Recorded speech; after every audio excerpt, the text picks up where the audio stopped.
Salut, c'est Apo86, bienvenue, ça s'appelle Critique à chaud, alors qui n'est pas tout à fait une critique à chaud, parce que je reviens sur un film que j'ai vu en début de semaine, j'ai pas le temps de faire les vidéos, ça va être une critique à chaud, un petit peu à froid, et vous aurez le droit à ma note à la fin, alors d'habitude je ne donne pas ma note sur une critique à chaud. Alors il s'agit d'un film sorti en 2008, réalisé par Timur Bekmambetov, un réalisateur russe.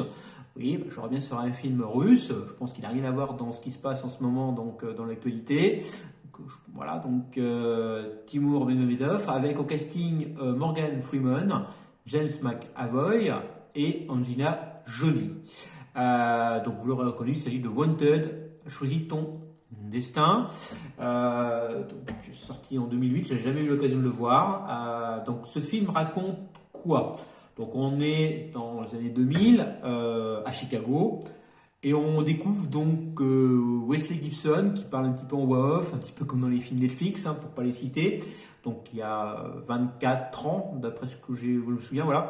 C'est un employé de bureau, une espèce de comptable, alors manager, je sais plus quoi, un titre ronflon à la con pour dire qu'il est rien, il est en bas de l'échelle simplement.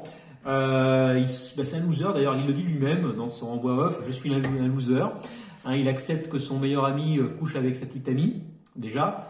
Il accepte les humiliations de sa patronne jusqu'au jour où son père, qu'il n'a jamais connu, meurt. Il apprend alors que c'était un redoutable assassin au service de la confrérie, donc une organisation criminelle composée d'assassins aux dons un petit peu spécial. Vous l'apprendrez lesquels ils ont dans le film.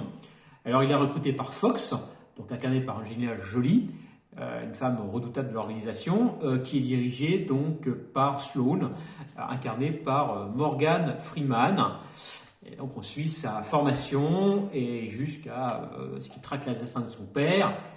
Vous verrez que les apparences sont parfois des fois un petit peu trompeuses. Alors, qu'est-ce que j'ai à dire de ce film? Eh bien que c'est un film moyen, très moyen. Donc il dure à peu près une heure et demie, pardon, un peu plus d'une heure et demie. Et puis on se rend compte qu'en fait que Timur Bekmambetov donc a pas mal copié Matrix dans ce film, donc avec des effets spéciaux qui sont pas sans rappeler Matrix. Scénario moins, alors voilà, donc c'est un blockbuster. Là c'est un blockbuster, mais un mauvais pour moi blockbuster. Voilà, il n'y a pas de créativité, il n'y a pas de scénario. Angelina Jolie est juste là pour son cul, encore une fois. Malheureusement, James McAvoy, qui nous avait habité donc un bon rôle dans Le Dernier Roi d'Écosse, là, je pense qu'il s'est perdu dans ce film. Morgan Freeman, ça il fait un navet de plus dans son jardin. Oui, il n'a pas eu que des bons films. Morgan Freeman, il a quelques navets dans son jardin. Que dire? Oui, c'est un film, voilà. En fait, ça démarre lentement, ça monte, et puis pouf, ça redescend comme un soufflé au fromage qu'on aurait sorti du four trop tôt, pour faire une métaphore à la Nico. Bref, là c'est un film moyen. Et puis niveau appréciation, moi je lui ai mis la note, l'appréciation, j'aime un peu sur Captain Watch. Pourquoi?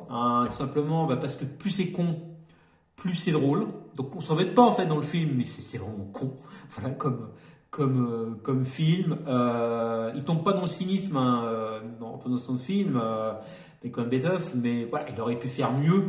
Et malheureusement, il est considéré comme un chef-d'œuvre ce film. Alors c'est pour dire les autres films qu'il a fait. C'est un film qui se perd en cours de route, comme je l'ai dit. Il se perd en cours de route, ce film, tout simplement. Le charisme des interprètes, heureusement qu'ils sont là. Sinon, il n'y aurait rien à garder de ce film. Il a le mérite d'exister. Il peut plaire à un certain public. Moi, je ne me suis pas ennuyé pendant une heure et demie. Mais de là à dire que c'est un bon film, non, c'est un film moyen.